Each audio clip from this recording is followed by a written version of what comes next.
நல்ல சமாரியன் சபை வழங்கும் ஆராதனை பெருவிழா 2018.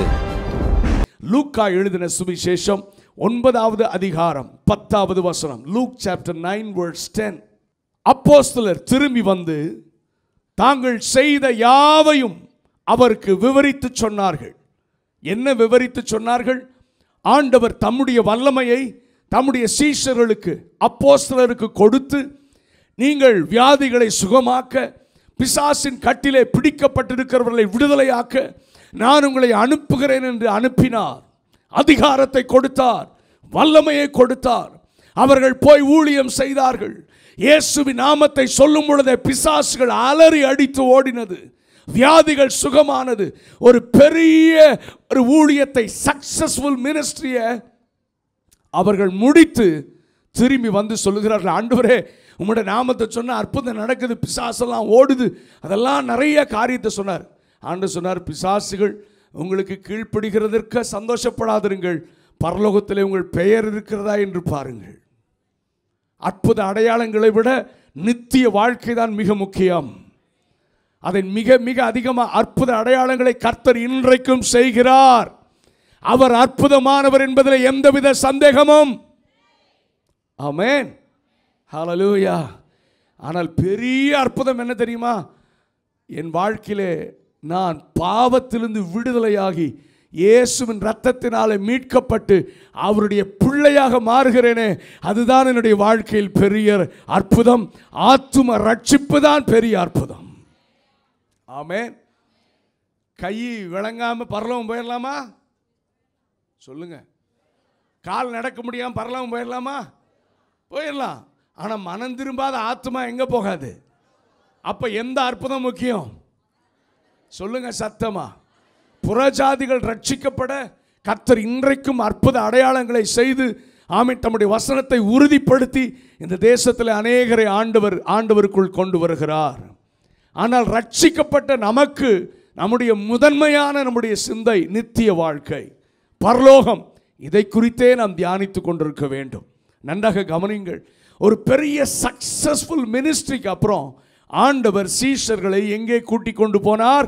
அப்பொழுது அவர் அவர்களை கூட்டிக் கொண்டு தனித்திருக்கும்படி, எல்லாரும் இந்த வார்த்தையை சொல்லுங்க பார்க்கலாம், தனித்திருக்கும்படி பெத்சாயிதா என்னும் பட்டணத்தை சேர்ந்த வனாந்திரமான ஒரு இடத்திற்கு, இதே சம்பவத்தை மார்க் எழுதுகிறதை வாசிக்கலாம். அந்த 2 வசனத்திலும் இருக்கிற 3 காரியங்களை நான் உங்களோடு கூட பேச விரும்புகிறேன். மார்க் எழுதின சுவிசேஷம் 6வது அதிகாரம் 31வது வசனம்.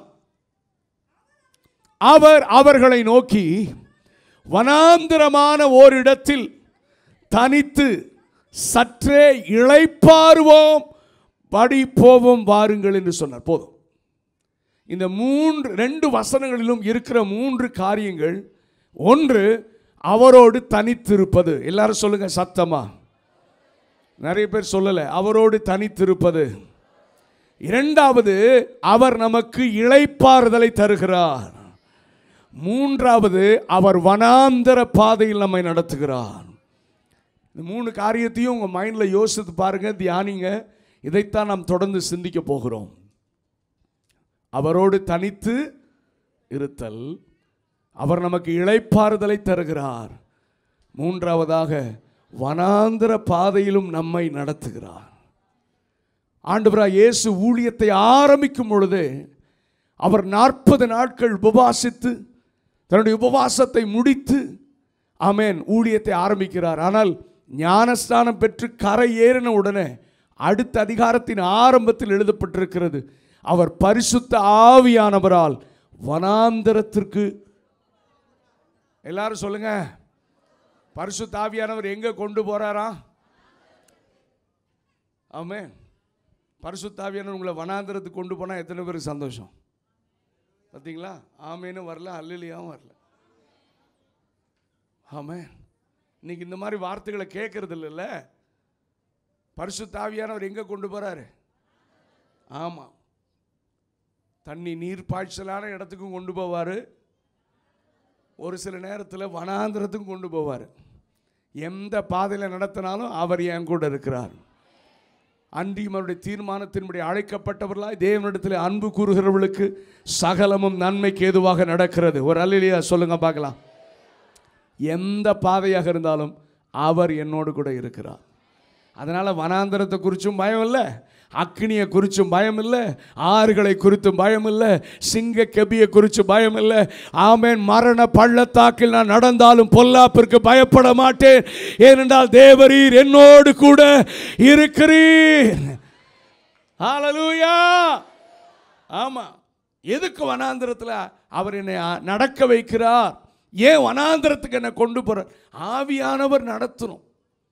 நீங்க சொல்லுங்க, ஐயோ ஆவியானவர் அங்கெல்லாம் நடத்த மாட்டார், வேற எங்க நடத்துவார்? ஆமென் சொல்லுங்க. அவர் எங்கே வைத்து என்னை உருவாக்க வேண்டுமோ, எங்கே வைத்து காரியங்களை கற்றுக்கொள்ள வேண்டுமோ, எந்த இடத்தில் வைத்து என்னை இன்னும் அவரோடு நெருங்கி சேர்க்க வேண்டுமோ அந்த இடத்திலெல்லாம் நம்மை நடத்துவார். ஆனால் அவர் ஒருபோதும் தீமை செய்ய மாட்டார். ஆமென். அவர் நன்மை செய்கிற தேவன், தீமைகளையும் நன்மையாக மாற்றுகிற கர்த்தர். வேதாகமத்தை ரொம்ப சமநிலையில் வாசிக்க வேண்டும். பேலன்ஸ்டாக வாசித்து பரிசுத்த ஆவியான உதவியினாலே வசனங்களை தியானித்து ஏதோ ஒரு பக்கத்தில் மட்டும் பிடித்து காரியங்களை பேசக்கூடாது. ஆமென். அவர் என்னுடைய தகப்பன். நான் அவருக்கு இந்த இடத்துக்கு போகலான்னு சொல்ல வேண்டிய அவசியம் இல்லை. அவர் என்னை நடத்துவதற்கு ஒப்பு கொடுத்தால் அவர் நடத்துவதெல்லாம் நன்மைக்காகவே. உன் வாழ்க்கையில கர்த்தர் செய்வதெல்லாம் நன்மைக்காகவே. ஹல்லேலூயா. ஆமா. நம்முடைய குறைந்த மூளைக்கு ஒரு சில காரியங்கள் நடந்திருக்க கூடாது, இது வந்திருக்க கூடாது, என் குடும்பத்தில் இது சம்பவித்திருக்க கூடாது என்று நினைக்கலாம். ஆனால் கர்த்தர் அதை நன்மையாக மாற்றும்படிக்கு அவர் தூர பார்வையிலே பின்வரும் நாட்களில் உனக்கு நன்மை உண்டாக கர்த்தர் இன்றைக்கு அந்த பாடுகளின் வழியாக அந்த வனாந்தர பாதையிலே கர்த்தர் உன்னை நடத்துகிறார். அதற்காக நீ ஸ்தோத்திரம் பண்ண வேண்டும். ஆமென். ஹல்லேலூயா. சோ இதில் 3 விதமான காரியங்களை நம்ம தியானிக்க போறோம். முதலாவதாக இளைப்பாறுதலை தருகிற தேவன். மத்தேயு 11:28 வருத்தப்பட்டு பாரம் சுமக்கிறவர்களே நீங்கள் எல்லாரும் என்னிடத்தில் வாருங்கள், நான் உங்களுக்கு, சொல்லுங்க பார்க்கலாம், நான் உங்களுக்கு என்ன இளைப்பாறுதல் என்று அடுத்த வசனத்தில் எழுதப்பட்டிருக்கிறது.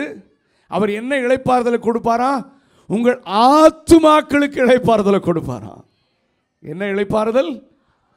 ஒருவேளை புதிதாக நீங்கள் வந்து கொண்டிருந்தால் உங்கள் ஆத்துமாக்களுக்கு உங்கள் வாழ்க்கையில் இளைப்பாறுதலை தருகிற ஒரு நல்ல தேவனை நாம் ஆராதிக்கிறோம். நீங்களும் நானும் கவலைப்பட்டு பாரம் சுமக்க வேண்டிய அவசியம் இல்லை. பைபிள் சொல்லுகிறது, கர்த்தர் மேல் உன் பாரத்தை வைத்து விடு, அவர் உன்னை ஆதரிப்பார். வசனமெல்லாம் தெரியும், ஆனாலும் ஸ்ட்ரெஸ்ஸு நமக்கு என்ன? ஆமாம், மன அழுத்தம் விசுவாசிகளுக்கு தான் ஜாஸ்தி. என்ன? ஆமென். ஆனால் வசனம் என்ன சொல்லுது? கர்த்தர் மேல் பாரத்தை பாடுவீங்க, தெரியும். ஆனால் வச்சிருக்கிறோமா? வாழ்க்கையில் போராட்டம், பிரச்சனை எல்லாம் உண்டு. இவைகளின் வழியாக பாடுகளோடு தான் நாம் தேவனுடைய ராஜ்யத்திற்கு போகிறோம். ஆமென். ஆண்டவர் சொன்னார், கேட்டுக்கு போகிற வாசல் வழி விரிவும் விசாலமுமாக இருக்கிறது, ஆனால் இடுக்கமான வாசல் வழியாக பிரவேசிங்கள் என்று நான் உங்களுக்கு சொல்லுகிறேன். போராட்டங்கள் இருக்கலாம், பாடுகள் இருக்கலாம், அந்த வாசலை தெரிந்து கொள்ளுகிறவர்கள் மிகச் சிலர் தான். ஏனென்றால் அது நித்திய ஜீவனை சுதந்திரிக்கிற வாசல். ஆமென். எந்த பாடும் கிறிஸ்துவின் அன்பை விட்டனை பிரிக்க முடியாதுன்னு சொல்றவங்க மட்டும் ஒரு அல்லேலூயா சொல்லுங்க பார்க்கலாம். ஹல்லேலூயா. அப்போஸ்தலனாகிய பவுல் ஆண்டவருக்கு அடுத்தால் போல் நமக்கு நல்ல மாதிரியான வாழ்க்கை வாழ்ந்தவர். பியூட்டிஃபுல். அத்தனை அப்போஸ்தலர்களை காட்டிலும் அதிகமான ஊழியத்தை செய்தவர், சபைகளை ஸ்தாபித்தவர். அவர் சொல்லுகிறார், கிறிஸ்துவின் அன்பை விட்டு ஒன்றும் என்னை பிரிக்க முடியாது. உபத்திரவங்களா, பாடுகளா, நிந்தைகளா, அவமானங்களா, கட்டுகளா, அடிகளா, நாசமோசமா, நிர்வாணமோ, தேவ தூதர்களானாலும் நிகழ்காரியங்களானாலும் வரும் காரியங்களானாலும் கிறிஸ்துவின் அன்பை விட்டு என்னை யாரும் எந்த சூழ்நிலையும் பிரிக்க முடியாது என்கிற ஒரு உறுதியின் பேரில் தேவனை பின்பற்றுகிறவர்களை கர்த்தர் தேடுகிறார். ஆமென். ஹல்லேலூயா. உங்களுக்கு ஆசீர்வாதத்தையே பிரசங்கிக்கணும்னு ஆசை தான். ஆனால் அப்படி பேசி டைம் வேஸ்ட் பண்ண விரும்பலைண்ணா. ஏன்னா ஆசீர்வாதம் தானாக வர்றது. ஆமென். ஆசீர்வாதத்தை பெற்றுக்கொள்வதற்கு வழி என்ன, ஆசீர்வாதத்தை எப்படி தக்க வைத்துக் கொள்வது, இதுக்கெல்லாம் கிளாஸே நமக்கு தேவையில்லை. அவர் கூட இருந்தால், அவர் சித்தம் செஞ்சால், ஆமென், நன்மையும் கிருபையும் என்னை தொடரும். ஏனென்றால் அதை தருகிற கர்த்தர் என்னோடு கூட இருக்கிறார். ஆமென். இதில் உறுதியா இருங்க. இரண்டாவதாக, நம்முடைய தேசம் எல்லா எழுப்புதலுக்கு முன்பதாக ஒரு பெரிய உபத்திரவம், ஒரு பெர்சிக்யூஷனை சபை சந்தித்திருக்கிறது. உபத்திரவங்களின் மூலமாக சபையை பரிசுத்தமாக்குகிறது தேவனுக்கு சித்தமாக இருக்கிறது. ஒருவேளை நம்முடைய தேசத்திலும் அதுதான் நடக்க ஆரம்பித்திருக்கிறது. ஒருவேளை இனி வருகிற நாட்களிலே இன்னும் அதிகமாகலாம். ஆனால் எந்த சூழ்நிலையும் கிறிஸ்துவின் அன்பை விட்டு என்னை பிரிக்க முடியாது என்கிற ஒரு கூட்டம் இந்த மதுரையிலும் எழும்ப கர்த்தர் விரும்புகிறார். இன்றைக்கு சபைக்கு தேவையானது இதுதான். காலையில் நான் சொன்னது போல தியாகம் செய்வதற்கு, ஆண்டவருக்காக இழப்பதற்கு நான் ஆயத்தம் என்கிற ஒரு கூட்டத்தை தான் தேவன் தேடுகிறார். ஆனால் எனக்கு பயமாக இருக்குது, இன்னைக்கு சபையில் அப்படி ஒரு கூட்டம் இருக்குதான்றது சந்தேகமாக இருக்குது. ஏன்னா நம்ம அதை கேட்க விரும்புகிறதில்லை. பாடுகளை குறித்தோ, கர்த்தரனை நடத்துகிற வனாந்தர அனுபவங்களை குறித்தோ நான் கேட்கவும் ஆயத்தமில்லை. அந்த பாதையை நாம் விரும்புகிறதும் இல்லை. என்றால் அப்படி இன்றைக்கு ஆவிக்குரிய உலகம் தவறான பாதையிலே திசை திருப்பி விடப்பட்டிருக்கிறது. ஆனால் பழைய பரிசுத்தவான்கள் பாடினார்கள், இவ்வுலக பாடு என்னை என்ன செய்திடும், அவ்வுலக வாழ்வை காண காத்திருக்கிறேன். அப்படி ஒரு கூட்டத்தை தான் கர்த்தர் தேடுகிறார். ஆமென். இன்னைக்கு உபத்திரம் நடக்கிற எத்தனையோ இடங்களிலே, வட இந்தியாக்களிலே மற்றும் மற்ற தேசங்களிலே அவர்கள் ஜீவனை அவர்கள் ஆண்டவருக்காக இழப்பதற்கும் ஆயத்தமாக இருக்கிறார்கள். ஆனால் இன்னைக்கு வயிறு வலி வந்தாலே ஜெபம் பண்ணுறதுக்கு 1000 பேர் இருக்கான் தமிழ்நாட்டில். உங்கள் வயிறு வலிக்காக நான் ஜெபிக்கிறேன். நான் சொல்கிறேன் வயிறு வலி இருக்கட்டும்ன்றேன். ஹலோ, என்ன ஒரு மாதிரியாக பார்க்குறீங்க? ஒருவேளை அதுதான் நீங்கள் ஒழுங்காக திரும்ப திரும்ப ஜெபம் பண்ணுறது கர்த்தர் வச்சுருந்தானே இருக்கட்டும். நம்ம எப்பொழுதுமே ஆபத்து நாளில் என்னை நோக்கி கூப்பிடு, மற்ற நேரத்தில் பேசாமல் தூங்கு, அதான் நம்முடைய பாலிசி. ஹலோ, இன்னைக்கு விசுவாச பிள்ளைகள் சபை அப்படி மாறிவிட்டது. ஒருவேளை கர்த்தர் அவர் பக்கமாக திருப்ப ஒரு சில சுக்கான்களை கர்த்தர் வைத்திருக்கிறார். ஆமென். அது இருப்பது நல்லது. என்ன S3 தான் வருது. ஆமென். ஏயா இதை கேட்கவா வந்தோம்? நான் உண்மையை பேசுகிறேன்னா, உங்களை ஏமாற்ற விரும்பலைன்னா, கர்த்தர் நடத்துகிற எந்த பாதையாக இருந்தாலும் அந்த பாதையில் கர்த்தரும் கூட இருக்கிறார் என்பதுதான் உண்மை. ஆண்டவர் பவுலை பார்த்து சொன்னார், உன் பலவீனத்திலே என் கிருபை பூரணமாக வழங்கும். இது போதாதா நமக்கு? நான் எடுக்க கேட்டேன், அவர் கேட்டார் இருக்கட்டும்னாரு. பவுலே ஜெபம் பண்ணாராம், இது வேணாம் ஆண்டவர் என்ன. அவர் என்ன சொன்னாராம்? இருக்கட்டும், அதுதான் நல்லது உனக்கு. ஆமென். ஆனால் என் கிருபை உன்னோடு கூட இருக்கும். திராணிக்கு மேலே நான் சோதிக்க மாட்டேன். நான் செய்கிறதெல்லாம் உனக்கு நன்மைக்காகத்தான். நீ என்னை இன்னும் கற்றுக்கொள்ள வேண்டும், இன்னும் என்னோடு நெருங்கி வாழ வேண்டும். இந்த உலகத்தில் படுகிற கஷ்டத்தை பெருசாக நினைக்காத. நித்திய ஜீவனை நீ நினைத்துக்கொள், நித்திய வாழ்க்கையை நினைத்துக்கொள், பரலோகத்தை நினைத்துக்கொள். இந்த உலக பாடு உனக்கு அற்பமாக முடியும். அற்பமாக அது என்னையா பாடு, பிரச்சனைகள் எல்லாம் கடந்து போகிறது. ஒரு நாள் வருகிறது, இயேசு வருகிறார், என்னை அவரோடு கூட அழைத்து செல்ல விரும்புகிறார். எல்லா கவலை கண்ணீரெல்லாம் மறைஞ்சு போகும். ஆமென். ஹல்லேலூயா. நான் இந்த நாட்களிலே பரலோக ராஜ்யத்தை குறித்தே பேச விரும்புகிறேன். நித்திய வாழ்க்கை குறித்தே பேச விரும்புகிறேன். ஆமென். எதை இழந்தாலும் பரலோகத்தை இழந்து விடாதிருங்கள். இந்த உலகத்தில் நல்லா வாழணும், நல்லா வாழணும்னே கேட்டு நித்தியத்தை பார்க்கிற பார்வையை பிசாசு கெடுத்து விடுகிறான். நான் சொல்கிறேன், நித்தியத்திற்காக எதையும் இழக்க ஆயத்தம் என்று சொல்லுங்கள். பரலோகம் போவதற்காக எதையும் விட ஆயத்தம் என்று சொல்லுங்கள். ஆண்டவருக்காக எந்த பாதையிலும் நடக்க ஆயத்தம் என்று சொல்லுங்கள். அப்பேற்பட்டவர்களை தான் கர்த்தர் தேடுகிறார். இந்த ராத்திரி நேரத்தில் கர்த்தருடைய ஆவியானவர்களோடு கூட பேசுகிறார். பரிசுத்தமாய் இருக்கிறவன் இன்னும், நீதி செய்கிறவன் இன்னும், இதோ நான் சீக்கிரமாக வருகிறேன். இந்த சத்தம் மட்டும் உங்கள் காதுகளிலே தொனித்துக் கொண்டே இருக்கட்டும். ஆண்டவருடைய வருகைக்கான அத்தனை அடையாளங்களும் மிக தெளிவாக நடந்து கொண்டிருக்கிறது. ஹல்லேலூயா. அவர் என்னுடைய தகப்பன், அவர் என்னுடைய ஆண்டவர். ஆமென். அவர் என்னை எப்படி நடத்தணும்னு தெரியும். நான் அவருக்கு லிஸ்ட் கொடுக்க வேணாம். அவரை நான் டிக்டேட் பண்ண வேணாம். ஆமென். கர்த்தர் என்னை நடத்துவார், புல்லுள்ள இடங்களிலும் நடத்துவார், வனாந்திரத்திலும் நடத்துவார். நான் அவரை புரிந்து கொண்டவன். அவர் எனக்கு ஒருபோதும் தீமை செய்ய மாட்டார். அவருக்கு தீமை செய்வது தெரியாது. ஓ ராபா ஷாகாராதானாமா. இந்த ராத்திரி நேரம் கர்த்தருடைய ஆவியானவர் உன்னோடு கூட பேசிக் கொண்டிருக்கிறார். நீ மரண பள்ளத்தாக்கில் நடந்தாலும் உன் கையை பிடிச்சிட்டு இருக்காரியா. அக்கினி ஜுவாலையில போட்டாலும் 4வது நபராக உன்னோடு கூட உலாவுகிறார். சிங்க கபியில போடப்பட்டாலும் கர்த்தர் உன்னோடு கூட இருக்கிறார். அவர் உன்னோடு கூட இருக்கிறார்.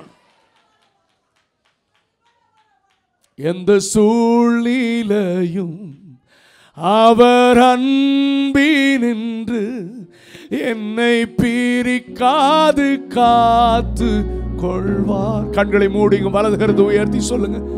எந்த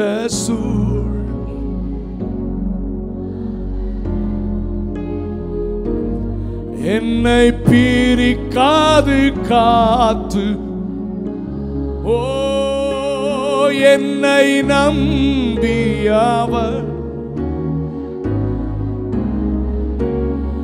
அவர் வரும் வரை, ஓ என்னை நம்பி தந்த பொறுப்பதனை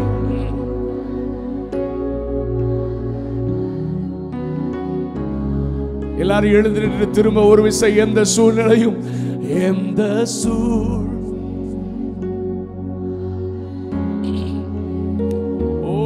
என்னை பிரிக்காது கொள்வாரோ, எந்த சூழ்நிலையும். எத்தனை பேர் உண்மையா சொல்றீங்க? ஆமாண்டவரே சொல்லுங்க. என்னை நம்பியவர், என்னை நம்பி தந்த பொறுப்பதனை அவர் வரும் வரை காத்து கொள்வேனோ. என்னை Thank you Jesus, thank you Lord. கரங்களை உயர்த்தி ஆராதிக்கலாமா? ஆனந்தமே ஆனந்தமே பரமானந்தமே இது. Oh yes Lord, ஆனந்தமே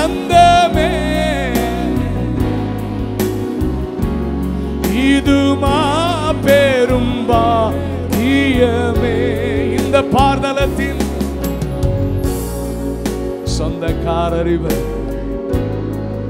ஓ எந்த உள்ளத்து சொந்தமானா, ஓ இந்த பாதலத்தின்,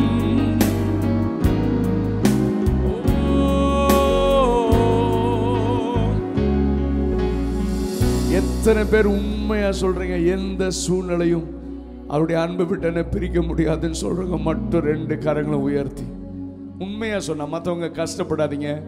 நீங்க கையை உயர்த்துறதை யாரும் பார்க்கல, கர்த்தர் தான் பார்க்கிறாரு.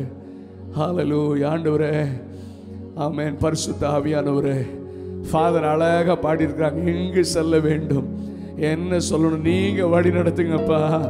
எனக்கு தெரியாதுப்பா, நான் குறைந்த அறிவு உள்ளவன் ஆண்டவரே. ஆனால் உங்களுக்கு தெரியும் என்னை எப்படி நடத்தணும், எப்படி சரிப்படுத்தணும், எப்படி இன்னும் உம்மோட நெருங்கி சேரணும், எப்படி என் வாழ்க்கையில் தேவ சித்தம் நிறைவேறணும், எந்த பாதையில நடத்தி என்னை உருவாக்கணும்னு உங்களுக்கு தான் தெரியும் ராஜா. உங்க கையில் எங்களை ஒப்பு கொடுக்கிறோம்.